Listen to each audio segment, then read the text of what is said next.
Hello दोस्तों, स्वागत है आप सभी का एक और न्यू वीडियो में। दोस्तों आज के इस वीडियो में हम बात करेंगे। देखिए यहाँ पर दो टॉपिक है, जैसा कि आप लोग देख रहे हैं, फलनों का संयोजन तथा व्युत्क्रमणी फलन, यानी हम बोल सकते हैं composition of function and invertible function. देखिए हम यहाँ पर जो है, आप लोग अभी तक क्या सुने, आप लोग एक फलन को देख रहे थे। जैसे मान लीजिए जो भी फलन आप लोग का है, जैसे हम मान कर चलते हैं, अगर कोई भी फलन ले लें, जैसे हमने अभी तक क्या बोला कि एक कोई फंक्शन है, मान लीजिए ए टू बी है, या तो कोई दूसरे में अगर देखें, जैसे ये प्रांत, ये कोडोमेन, ओके, प्रांत हो गया और ये हो गया सह प्रांत। तो यहाँ पर मान लीजिए हमने अलग लिया, एन टू एन ले लिया, तो ये सब देख रहे थे हम। लेकिन यहाँ पर क्या है, हम दो फंक्शन को एक दूसरे एक ही में क्या करेंगे, एक प्रकार से जैसे आप लोग फोटो वोटो को देखते होंगे, अधिकतम बच्चे क्या फोटो को लेकर देखे होंगे, तो फोटो को आता है कि मर्ज करने के लिए, तो एक प्रकार से वही है। ओके, यहाँ पर क्या है, जैसे मान लीजिए कोई आप लोगों को हम दे फंक्शन कहें कि एफ एन टू एन है, और उसके बाद दूसरा है एन टू आर है, इसे आप लोग मर्ज कीजिए, यानी कंपोजिशन कीजिए, यानी संयोजन कीजिए। आप कहेंगे ऐसा है, हम करते क्या है, थोड़ा सा हिंट दे देते हैं, उसके बाद तो हम समझाएंगे। तो सिंपल काम क्या है सॉरी, जैसे यहाँ पर ये क्या है, आप लोग कहेंगे ये है फर्स्ट फलन का। अब चूंकि यहाँ दो फलन है, तो एक को एफ लिखते हैं और एक को जी, और ये दूसरा। तो आप कहेंगे ऐसा है, ये पहले फलन का होता है प्रांत, ये होता है इसका सह प्रांत। ओके, रेंज नहीं बोलेंगे, रेंज तो जो इसमें आता है उसको रेंज बोलेंगे, लेकिन एक प्रकार से अभी हम आप लोग सह प्रांत समझिए। और यहाँ पर हम देख रहे हैं कि दूसरे फलन का है प्रांत, और ये क्या है, सह प्रांत। तो यहाँ पर देखिए अब फलन में होगा कैसे, सिंपल मेथड ये है कि ये जो इसका सह प्रांत है फर्स्ट फलन का, दूसरे फंक्शन का जो प्रांत है वो दोनों सेम ही है, वो दोनों सेम रहे, तो हम इसको डायरेक्ट लिख सकते हैं, कोई भी फलन लिखते हैं एन टू आर। लेकिन एक चीज आप लोग ध्यान दीजिएगा, क्या चीज, कि इसी तरह हम यहाँ तो ये तो है ठीक है, एफ कहाँ से कहाँ तक है, एन टू आर है, लेकिन लिखेंगे कैसे, समझेंगे कैसे, आगे हम बताते हैं। देखिए अब हम आपको समझाते हैं इसको अच्छे तरीके से, थोड़ा ग्राफ वराफ बनाकर समझा दें ताकि आप लोग तुरंत समझ जाए। जैसे देखिए मान लीजिए यहाँ पर ए टू बी लेकर चलेंगे, अभी के लिए, यही तो यहाँ का समस्या है। चलिए देखिए, जैसे मान लीजिए यहाँ पर दो फलन, अब यहाँ पर आप एक चीज और डिफिनेशन के रूप में अगर देखा जाए तो जो हम बोलेंगे वही डिफिनेशन रहेगा। जैसे क्या है, मान लीजिए कि हमने माना दो कोई फलन, ओके, अब फलन में मैं मान लेता हूँ यहाँ पर क्या है, ये ए है और ये कोई बी है, ये इसमें कनेक्टेड है फंक्शन, ये हो गया। अब इसको मैं लिख सकता हूँ कि function A to B, okay. फिर उसके बाद मान लीजिए मैं क्या किया, अब इसे हम क्या बोलते हैं, आप कहेंगे ऐसा है, इसे हम एफ एक्स बोल देते हैं। अगर मैं इसे वाई बोल रहा हूँ, ठीक है, ये फंक्शन है, इसे मैं अगर एक्स बोलता हूँ तो इसे मैं एफ एक्स बोलता हूँ। आपको इतना तो पता होगा ही होगा, जैसे भाई अगर ये कोई फलन है और यहाँ पर कोई फंक्शन अगर है, एफ एक्स बोलते हैं, ठीक है। उसके बाद मान लीजिए हम ये देखें कि कोई फलन बी टू सी है, okay, B to C connected है, तो यहाँ से हम क्या देख रहे हैं कि ये है सी और यहाँ से इससे कनेक्टेड है ये फलन का एफ, तो यहाँ पर हम लिखेंगे जी एक्स, ये है यहाँ पर जी एक्स, ठीक है, ये जी एक्स। अब क्या करते हैं, अगर मान लीजिए हमको बीच वाले को हटाना है, और डायरेक्टली हम यहाँ से इसके बीच में अगर हम फलन निकाल देते हैं, तो इसी को हम बोलते हैं गॉस फंक्शन। अब गॉस बोलते हैं क्यों, मैं ये भी बता रहा हूँ। जैसे इसे बोलते हैं गॉस, जी ऑफ एफ एक्स या जी ऑफ एफ या जी ऑफ एफ एक्स, दोनों में से कोई बोल सकते हैं। लेकिन चूंकि एफ एक्स हम इसलिए बोलते हैं क्योंकि यहाँ पर ये जो फंक्शन है, फर्स्ट फंक्शन एफ जो है, एक इसका फलन है, एक्स का फलन है, इसीलिए। तो यहाँ से आप कहेंगे ऐसा है, इस चीज को मैं इस रूप में क्यों लिखा हूँ, ध्यान से सुनिए। ओ का मतलब होता है ऑफ, तो यहाँ से हम लिख सकते हैं जी, और ये है यहाँ पर आपका इस प्रकार से, ओके भाई, जी के अंदर एफ एक्स है, इसका मतलब ये हुआ जो फर्स्ट फलन था, जो फर्स्ट फलन है उसका वो किस चीज का फंक्शन है, आप कहेंगे एक्स का फंक्शन है, एक्स का फंक्शन है ना। और इस प्रकार से लिखने का तात्पर्य ये है कि जो जी फंक्शन है, जो यहाँ पर जी है, दूसरा जो फंक्शन है उसमें किस चीज का फलन है, वो पूरे एफ एक्स का फलन है। फिर से समझिए, जैसे ये है एक्स, ये है एफ एक्स, तो हम अगर ये बोले कि ये जो एफ एक्स है वो किसका फलन है, आप कहेंगे एक्स का फलन है, एक्स का फलन है। लेकिन उसके बाद हम पूछे कि ये जी एक्स क्या है, आप कहेंगे कि ये जी एक्स जो है एफ एक्स का फलन है, जी एक्स एफ एक्स का फलन है। तो इसे ही हम बोल देते हैं आपका कि फलन का संयोजन। यही होता है, सिंपल एकदम है, ज्यादा कुछ आपको नहीं समझना है, बस सिंपल काम ये ध्यान देना है कि कोई भी अगर मान लीजिए सेट यहाँ पर ए है, कोई सेट यहाँ बी है, एक दूसरे से कनेक्टेड है कोई फंक्शन एफ एक्स के रूप में, इसी का अगर हम दूसरे से एक प्रकार से कनेक्टेड करें तो जी एक्स हम बोल देते हैं। जी एक्स क्यों बोले, क्योंकि दो फलन है तो यहाँ पर हम अलग बोलेंगे ही बोलेंगे। ओके, ठीक है। अब उसके बाद जैसे मान लीजिए एक बॉफ हो गया, अब उसके बाद हम इसी को अगर मान लीजिए हम उल्टा लेकर चले तो कहीं कहीं हम फॉग मिल जाता है हमें, इस प्रकार से। देखिए यहाँ पर ये भी लग सकता है, ये भी लग सकता है, दोनों में से आप कोई लगाइए। जैसे फॉग का मतलब क्या है, हम थोड़ा उल्टा लेकर चलते हैं, इस चीज को मैं अगर इधर कर दूं, इस चीज को मैं इधर कर दूं, तो ये बताइए ये चीज हमको मिलेगा कि नहीं, आप कहेंगे बिल्कुल मिलेगा। जैसे जी अगर इधर आ गया तो यहाँ से जी एक्स हो जाएगा और ये एफ के अंदर हो जाएगा जी एक्स, ठीक है। जैसे हम इसका एक एग्जाम्पल, कॉमन एग्जाम्पल लेकर चलते हैं। जैसे मान लीजिए अगर हम बुक का एग्जाम्पल लें, एनसीईआरटी की बुक का, तो यहाँ से हम ये बोल सकते हैं, देखिए जैसे इसे हम क्या बोल रहे हैं, सिंपल काम, इसे हम बोल रहे हैं गॉफ। ये सब चीज आप लोग थोड़ा ध्यान दीजिएगा, बस इतना ही टॉपिक था ये। अब इसमें जो एग्जाम्पल दिया है, सवाल दिया है, बहुत ही आसान है। एक सवाल बता देते हैं, उसके बाद हम आप लोगों का व्युत्क्रमणी फलन बताते हैं। जैसे x2 y, हाँ ठीक है। जैसे देखिए कोई एक एग्जाम्पल हम लेते हैं, जैसे यहाँ पर हमने लिए सिंपल काम 1 2 3 4, बी हमने कोई ले लिया क्या चीज, ए बी सी डी। फिर उसके बाद हमने एक कोई अनदर सेट ले लिया क्या चीज, मान लीजिए ए स्क्वायर बी स्क्वायर सी स्क्वायर डी स्क्वायर। हमने अब ये बोला कि ये यहाँ से कनेक्टेड है इससे इससे इससे, फिर ये चीज इससे कनेक्टेड है इससे, यहाँ पर ये हो गया। अब ए बी सी हम आपको यहाँ पर कुछ भी बता सकते हैं। तो आप देखिए आपको समझना क्या है, जैसे हमको जब ये चीज हम देखें तो हम ये बोल रहे हैं कि ए इससे कनेक्टेड है और ये इससे कनेक्टेड है, तो यहाँ से हम जब इसका गॉफ निकालेंगे, क्या निकालेंगे, गॉफ, गॉफ निकालेंगे तो हम देखेंगे जैसे गॉफ क्या है, आप कहेंगे कि गॉफ का सिंपल मतलब है जी ऑफ एफ एक्स, यही तो मतलब है गॉफ का, ये तो शो हो ही रहा होगा, एक सेकेंड, हाँ ठीक है। तो गॉफ का मतलब आप कहेंगे ऐसा है, ये होता है जी ऑफ एफ एक्स। अब एफ एक्स क्या है, आप कहेंगे एफ एक्स तो ज्यादा कुछ नहीं, एफ एक्स का मतलब यहाँ पर ए है, भाई एक का अगर देखें तो ए मिल रहा है। अब जी ऑफ ए, यानी अगर किसी फलन में हम ए को डाल रहे हैं तो हमें क्या मिल रहा है, आप कहेंगे ए स्क्वायर मिल रहा है, तो यहाँ से आपको मिल गया ए स्क्वायर। उसी प्रकार से आप 4 का देखें, गॉफ 4 का निकालें तो कितना आएगा, आप कहेंगे जी ऑफ, इसका मतलब हो गया जी ऑफ एफ एक्स, और जी ऑफ एफ एक्स का यानी डी हो गया, भाई 4 का डी हो गया।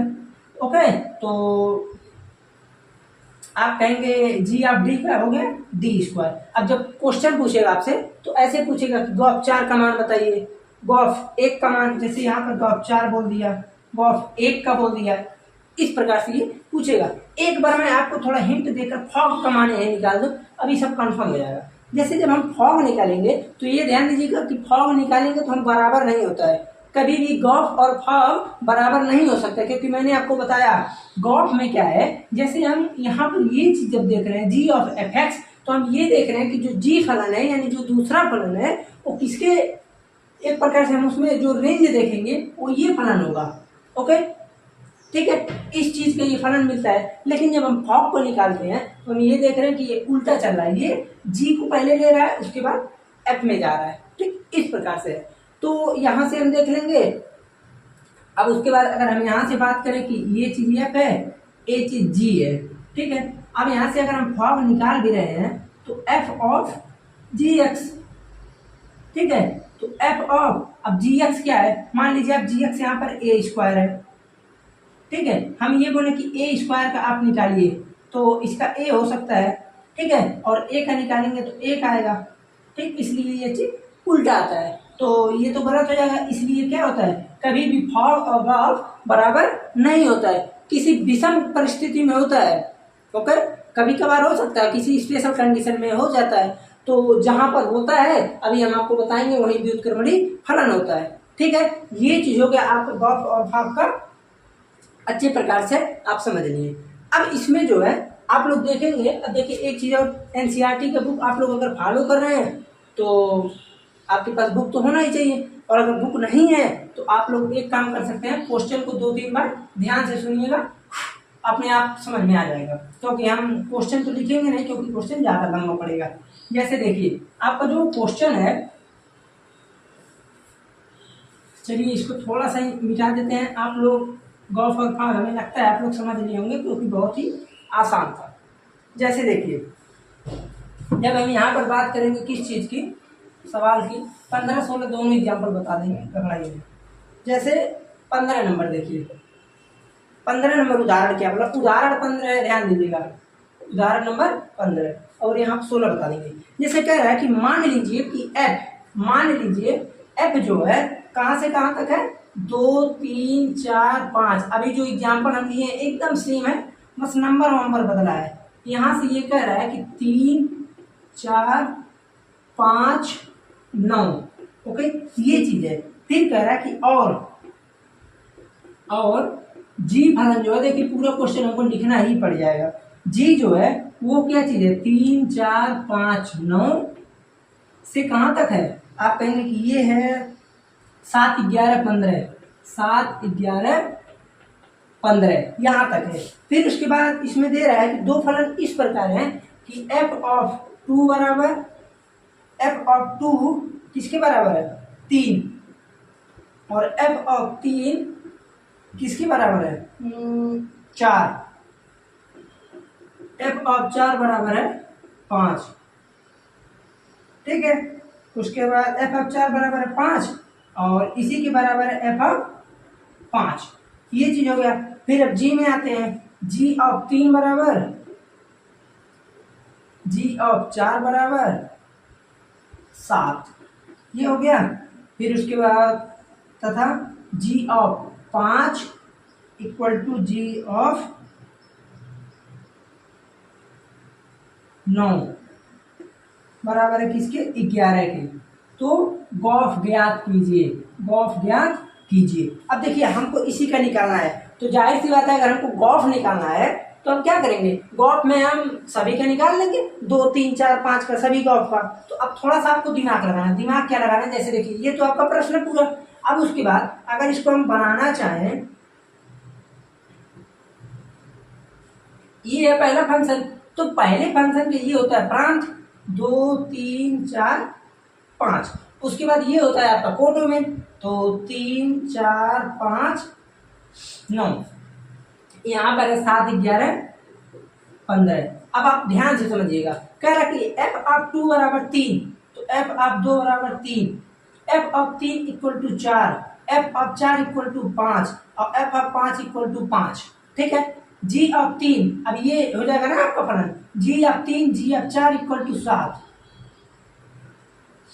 फिर जी ऑफ 5 और जी ऑफ 9 इक्वल टू 11, ये चीज हो गया।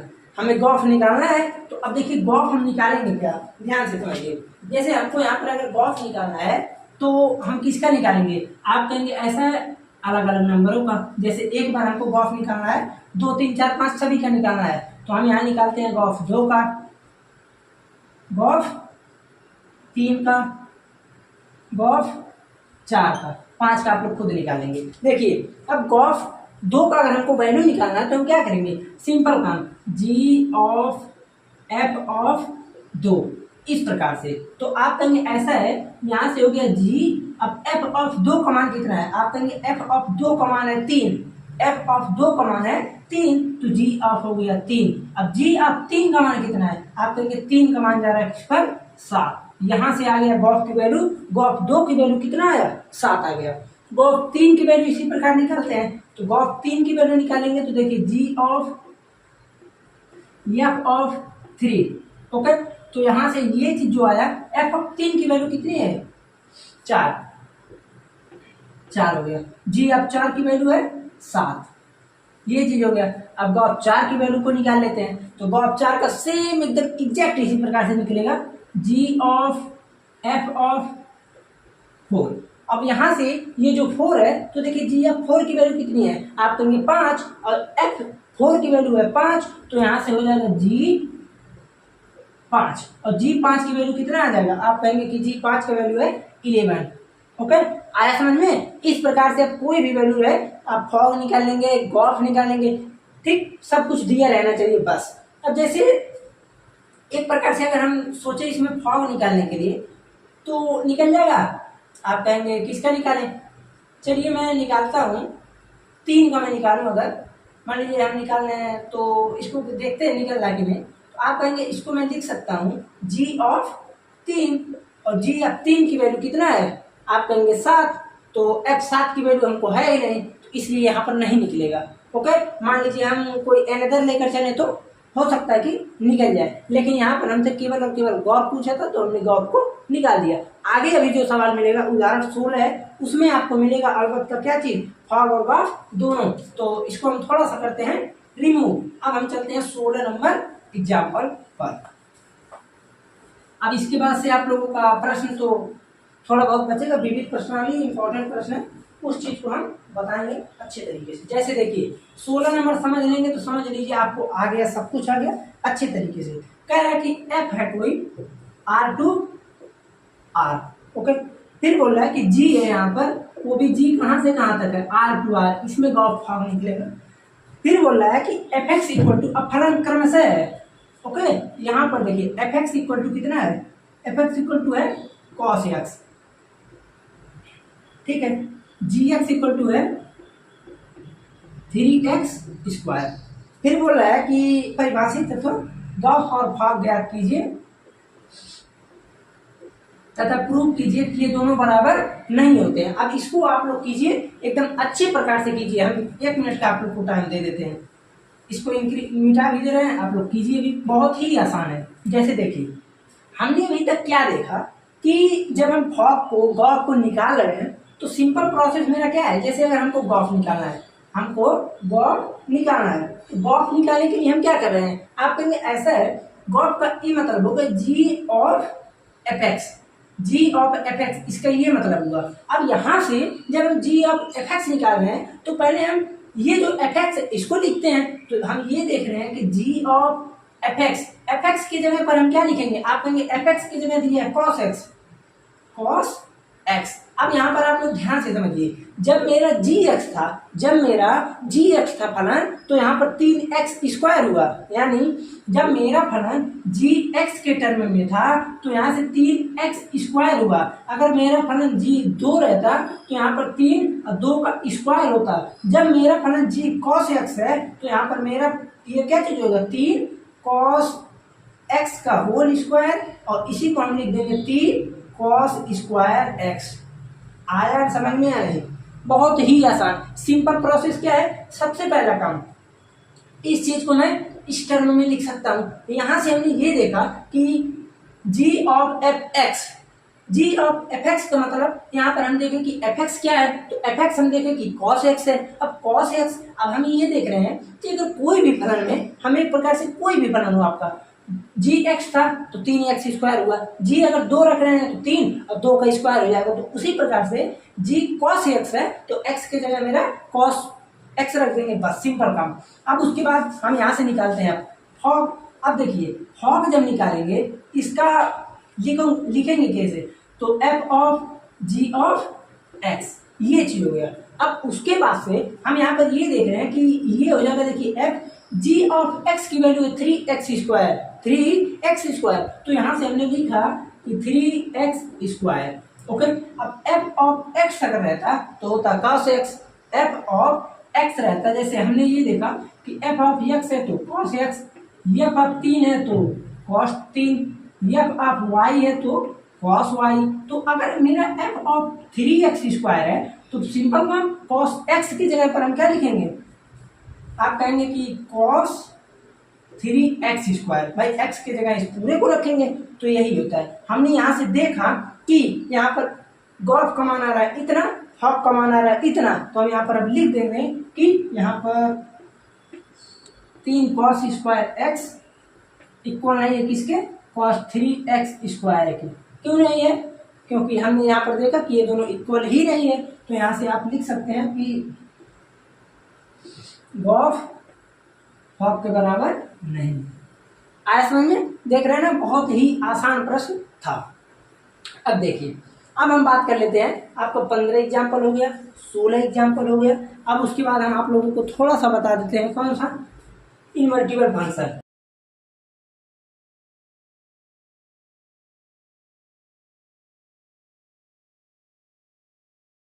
इनवर्टिबल फंक्शन है, अभी तक हमने क्या पढ़ा है, कंपोजिशन ऑफ फंक्शन। अब हम इस चीज को पढ़ेंगे, इनवर्टिबल फंक्शन। देखिए इनवर्टिबल फंक्शन क्या होता है, अगर मान लीजिए हम, चलिए देखते हैं, जैसे देखिए अगर कोई भी फलन f x से y में है, हमको इसका क्या निकालना है, व्युत्क्रमणीय फलन निकालना है। तो हम करेंगे क्या, इसके लिए हमें एक फलन ऐसा ज्ञात होना चाहिए, हमें एक फलन g ऐसा ज्ञात होना चाहिए जो कहाँ से कहाँ तक हो, आप कहेंगे y to x हो। हमें एक फलन ऐसा ज्ञात होना चाहिए जो y to x हो। देख रहे हैं ना अंतर, अंतर क्या है, आप कहेंगे बस कुछ नहीं, डोमेन है जो को डोमेन होता है वो इंटरचेंज हो गया, बदल गया, बस और कुछ नहीं है। तो हमने यहाँ पर सिंपल ये चीज देखा। ओके, अब उसके बाद एक कंडीशन और होता है कि गॉफ की वैल्यू आ रही है IX और फाग की वैल्यू आ रही है IY। आप कहेंगे ये क्या है, मैं बताता हूँ। ओके, ये चीज आना चाहिए। आप कहेंगे कि आई क्या है, आई है आइडेंटिटी मैट्रिक्स, मैट्रिक्स में चले तत्समक होता है। आई यहाँ पर है आइडेंटिटी, तत्समक यहाँ भी है तत्समक, ठीक है। तत्समक जो हम फलन पढ़ते हैं, तत्समक फलन एक होता है। हम जब आप लोग को फलन का प्रकार बताए थे तो लगभग वहाँ पर जिक्र किया है, थोड़ा बहुत जिक्र किए होंगे जरूर, लेकिन होगा। जैसे देखिए यहाँ पर हमने ये देखा कि जैसे हम जब इसको लिखते हैं तो क्या लिखते हैं, g of f of x, इस प्रकार से। तो हम यानी मेरे कहने का यहाँ पर निष्कर्ष क्या निकल रहा है कि मैं जिस फलन को इसमें रख रहा हूँ, x को रखा तो मेरे को x ही आना चाहिए, ठीक है। कोई भी चीज बचे x में बचना चाहिए। और यहाँ पर जब हम देखें f of g of x देखें तो यहाँ से क्या चीज निकल रहा है कि हमें जो भी मिलेगा, जैसे g ऑफ y होगा gy, तो यहाँ से हम y को पुट कर रहे हैं तो हमें y ही मिल रहा है। तो यही होता है, ये दोनों अगर इक्वल हो रहा है और अगर f(x to y) दिया है, ओके, तो g ऑफ y x हमें एक ऐसा चाहिए जहां पर ये दोनों बराबर हो, तो हम उसे बोल देते हैं व्युत्क्रमणीय फलन, जिसे हम f इनवर्स से डिनोट करते हैं। अब देखिए इसका डिफिनेशन सुन लेते हैं, इसका एकदम शुद्धतम डिफिनेशन एनसीईआरटी बुक तो भाई है ही। जैसे देखिए यहाँ पर क्या दिया है, बोला कि फलन f x to y व्युत्क्रमणीय कहलाता है। कब कहलाता है, यदि एक फलन g y to x इस प्रकार से विद्यमान है कि gof equal to IX, fog equal to IY। तो फलन g को, अब जो भी फलन मेरा यहाँ पर g मिला, फलन g को फलन f का व्युत्क्रमणीय फलन कहते हैं। इसे हम f इनवर्स द्वारा प्रकट करते हैं। अब देखिए एक चीज समझिए, ये सब आएगा समझ में। सिंपल प्रोसेस क्या है, हम तुरंत गॉफ निकालेंगे, तुरंत फॉग निकालेंगे। दोनों अगर हम देख रहे हैं कि आ गया x इक्वल टू y आ गया एक प्रकार से, क्योंकि इसका मान आएगा x, इसका मान आएगा y, ये दोनों आ गया तो हम बोल देंगे कि ये व्युत्क्रमणीय फलन होगा। अब देखिए अगर व्युत्क्रमणीय फलन हो रहा है तो फलन हमेशा क्या चीज होगा, एक एकी तथा आच्छादक होगा ही होगा, एक एकी और आच्छादक होगा ही होगा। ओके, अब जो है आप लोग ध्यान से समझिएगा, जब हम एकाएकी और आच्छादक की बात कर रहे हैं, हमने ये बोला कि अगर फलन व्युत्क्रमणीय है, व्युत्क्रमणीय फलन है, तो यहाँ पर सिंपल काम एकाएकी तथा आच्छादक होगा ही होगा। क्यों होगा, इसका हम एकदम पूरा अच्छे तरीके से आपको चैप्टर 2 में हम समझाएंगे, क्योंकि हमको जो चीज समझाना है यहाँ पर वही चीज वहां पर है एकदम सेम, क्योंकि प्रतिलोम त्रिकोणमिति फलन है। तो प्रतिलोम तो वही चलेगा, त्रिकोणमिति रहेगा तो वहां पर हम ट्रिग्नोमेट्रिक चलेंगे। बस थोड़ा सा हिंट दे देंगे। जैसे मान लीजिए अगर कोई फलन एकेकी तथा आच्छादक है, 1 2 3 ABC, अगर कोई फलन मान लीजिए एकेकी तथा आच्छादक है तो वही हम कह सकते हैं कि ये प्रतिलोम यानी एक प्रकार से व्युत्क्रमणीय होगा। क्यों होगा? क्योंकि जब हम इस चीज को इंटरचेंज करेंगे तो भाई यहाँ से ABC इधर आ जाएगा और 1 2 3 इधर आ जाएगा, तो हम क्या बोलेंगे कि ये जो है व्युत्क्रमणीय फलन होगा, क्योंकि अब भी ये फलन है, भले ये उल्टा हो गया। लेकिन अगर मान लीजिए हम यहाँ से इस प्रकार से बना दिए, देखिए ये बताइए क्या ये 1 1 है? आप कहेंगे नहीं। क्या ये आच्छादक है? आप कहेंगे नहीं। जब हम इसको उल्टा करेंगे तो ABC और यहाँ से 1 2 3, एक से देखिए 1 और 2 लोगों से कनेक्टेड है, B से हमारा 3 कनेक्टेड है। अब ये देखिए फलन ही नहीं रहा और यहाँ भी 2 लोगों से कनेक्टेड है तो फलन ही नहीं रहा। इसलिए हमेशा जो भी फलन व्युत्क्रमणीय होता है वो एकेकी तथा आच्छादक होता ही होता है, और जो फलन एकेकी तथा आच्छादक होता है वो अभी व्युत्क्रमणीय फलन होता ही होता है। आया समझ में? अब देखिए जब हमको कभी भी ये कह दे कि आप बताइए कि व्युत्क्रमणीय फलन है कि नहीं, तो सिंपल प्रोसेस से हम फॉग और गॉफ निकाल कर बता सकते हैं। फॉग गॉफ निकाल ले या तो एकेकी आच्छादक निकाल ले, दोनों में से हम कोई मैटर निकाल के बता सकते हैं। अब हम बात कर लेते हैं उदाहरण नंबर 17 की। देखिए इसे तब मिटाते हैं। अब हम आते हैं एग्जाम्पल नंबर 17 पे।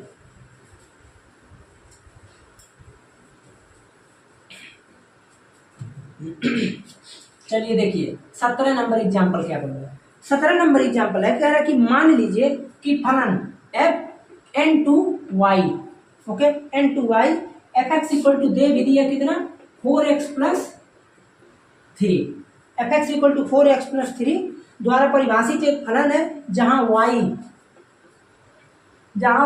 Equal to y belongs to n, y equal to 4x plus 3 किसी x बिलोंग n के लिए, किसी भी x बिलोंग्स टू n के लिए ये चीज है, तो सिद्ध कीजिए कि यह व्युत्क्रमणीय फलन है। ये अब क्या है? इनवर्टिबल फंक्शन है, हमको यही प्रूव करना है। उसके बाद प्रतिलोम फलन भी निकालना है, प्रतिलोम फलन भी निकालना है। अब देखिए हम करेंगे क्या, ध्यान से आप लोग समझिए। सबसे पहला काम अगर हम देखें तो आप कहेंगे ऐसा है, जब हम प्रतिलोम फलन को देखें, कोई भी अगर फंक्शन दिया है ये पूछे प्रतिलोम है, तो प्रतिलोम के लिए हमें भाग और गाप चाहिए। अब भाग और गाप के लिए हमें 2 फंक्शन चाहिए, तो आप कहेंगे एक ही फंक्शन तो है, ये कौन सा फंक्शन है? आप कहेंगे fx तो हमको पता है, एकदम शांति से fx मेरा दिया है 4x प्लस का 3, और मैं इस चीज को जानता हूँ कि मैं क्या लिख सकता हूँ, आप कहेंगे y लिख सकते हैं। तो y equal to 4x plus का 3, और यहाँ से हम x की वैल्यू निकाल लें तो x की वैल्यू आ जाएगा y minus 3 equal to 4x, और x की वैल्यू आ गया y माइनस 3 अपान में 4। इसे हम बोल देते हैं f of y equal to y minus 3/4। अरे भाई ये बताइए ये किस चीज का फंक्शन है? इसको हटाइए, छोड़िए, ये किस चीज का फंक्शन है?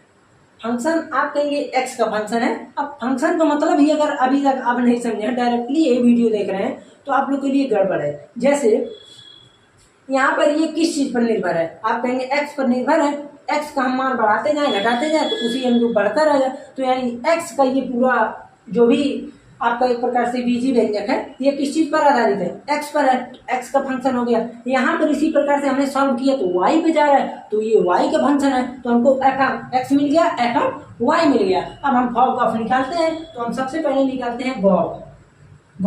तो गॉफ को जब निकालेंगे तो g of f of x, okay. अब हम ये देख रहे हैं कि हमारा जो भी चीज यहाँ पर दिया है वो g ऑफ fx दिया है, fx इक्वल टू जो मेरा है वो कितना है? आप कहेंगे 4x प्लस 3, इसमें तो कोई पूछने वाली बात ही नहीं है। अब देखिए अगर मेरे gx रहता है, ओहो ये चूंकि दूसरा फलन है तो g रहता है, ठीक है, सॉरी इसके लिए, क्योंकि g रहता है। यहाँ से हम ये देखेंगे कि g ऑफ अगर y होता तो इतना होता, लेकिन हमारा g ऑफ x है, यानी g ऑफ 4x प्लस 3 है, तो y की जगह पर हम ये पुट कर देंगे। तो यहाँ पर हम लिखेंगे क्या चीज? जी ऑफ इतना है तो वाई के जगह हम लिख देंगे 4x प्लस का 3 माइनस का 3 अपान में 4। ये खत्म, 4 से 4 खत्म, तो बचा कितना? आप कहेंगे x बचा। हम लेटेस्ट टर्म में देखें तो f ऑफ x रखे थे तो हमको x मिला। यही मैं बोला था कि गॉफ को हमको आना चाहिए ix। ओके, तत्समक जो रखते हैं वहीं पे जाता है, तत्समक होता ही यही है। जैसे एक रखें एक पे जाएगा, दो रखें दो पे, तीन रखें तीन पे, यही होता है तत्समक फलन। उसके बाद हम निकालेंगे यहाँ से फॉर्म, तो f of gx। Okay, gx की वैल्यू कितना है? gy होता है ना, देखिए थोड़ा आप लोग ध्यान दीजिएगा। ओके, क्योंकि gy होता है तो gy, f ऑफ gy हम देख रहे हैं कितना है? y माइनस 3 अपान में 4। ये चीज आ गया। हम जब f ऑफ इतना है, x रहता तो हम इतना रखते हैं, जब ये चीज है तो हम यहाँ पर इतना रखेंगे, तो 4 y माइनस 3 अपान में 4 प्लस का 3, ये चिन्ह है 4 की जगह पर। हाँ ठीक है, तो अब यहाँ से हम ये देख रहे हैं कि 4 से 4 खत्म, y माइनस 3 प्लस का 3, ये खत्म, y इक्वल टू नहीं y ही आ गया। तो ये बताइए यहाँ से हमने फॉक की वैल्यू कितना निकाल लिया? y। अब हम क्या करते हैं, जब कभी भी हमारा दोनों कंडीशन यानी गॉफ की वैल्यू ix, फॉक की वैल्यू iy, जब हमारा दोनों कंडीशन पूर्ण हो जाता है तो हम डायरेक्टली बोल देते हैं कि जो भी फलन gy है, जो भी फंक्शन g है, हम उसी को बोल देते हैं कि ये मेरा प्रतिलोम फंक्शन है। ओके, जो हमको निकाला था प्रतिलोम फलन, वही हमारा ये प्रतिलोम फलन अपने आप हो जाता है। आया समझ में? इतना ही था आप लोगों के चैप्टर क्वेश्चन में। अब से आप लोगों का, चूंकि जैसे हम यहाँ पर जब आपको व्युत्क्रमणी फलन बताएं तो हमने ये बताया था ना कि जो जी फलन होता है उसी को हम व्युत्क्रमणी बोल देते हैं, यानी व्युत्क्रम बोल देते हैं, उसका प्रतिलोम बोलते हैं। तो जो जी फलन है उसी को हम प्रतिलोम बोलेंगे, इसीलिए यही बोलते हैं। अब देखिए आप लोगों का हो गया खत्म। जो अब देखिए थोड़ा ध्यान दीजिएगा, इंपॉर्टेंट सूचना, जो आप लोगों का विविध प्रश्नावली है, विविध प्रश्नावली और विविध उदाहरण, ये दोनों अब बचे हैं। मेरा कोशिश ये रहेगा कि इनको थोड़ा जल्दी समय पर निपटाया जाए, 2 से 3 लेक्चर के अंदर। तो इस लेक्चर को आप लोग देखिएगा ही देखिएगा। इसके बाद का जो लेक्चर होगा विविध प्रश्नावली और विविध उदाहरण का, उसे आप लोग जरूर से जरूर देखिएगा। ओके, बहुत ही इंपॉर्टेंट है। एक चीज और, चैनल पर पहली बार है तो सब्सक्राइब जरूर कीजिए। लेट जरूर हुआ लेकिन सब आप लोगों का सिलेबस पूरी तरह खत्म होगा, आप लोग टेंशन मत लीजिए। पहला चैप्टर होने वाला है, तीसरा चौथा हुआ है, दूसरा खत्म करने में टाइम नहीं लगेगा, तुरंत हम 5वें पहुंच जाएंगे। ओके, जो टाइम लगेगा आपका पहले में लगा था, मैं पहले दिन ही बताया था, उसके बाद से आपको 5वें चैप्टर में लग सकता है थोड़ा टाइम, क्योंकि बड़ा है तो उसमें भी हम थोड़ा आप लोगों का लेक्चर बड़ा कर देंगे, जल्दी खत्म हो जाएगा। ठीक है, तो चलते हैं, मिलते हैं फिर अगले लेक्चर में। और जो भी समस्या हो कमेंट में जरूर बताइएगा।